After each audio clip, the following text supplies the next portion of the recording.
কন্যা সন্তান আসলে পরিবারের জন্যে আল্লাহর বিশেষ নিয়ামত।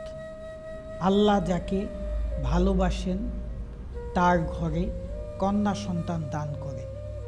কিন্তু দুর্ভাগ্যের বিষয়, আমরা সমাজে কন্যা সন্তানকে অনেকে অবহেলার দৃষ্টিতে দেখে থাকি, যা আসলেই কাম্য নয়। যেই পরিবারে প্রথম সন্তান কন্যা সন্তান হয়, সেই পরিবারে আল্লাহর পক্ষ থেকে বিশেষ রহমত, নিয়ামত, বরকত চলে আসে। কিতাবের বর্ণনায় এটাই জানা যায়।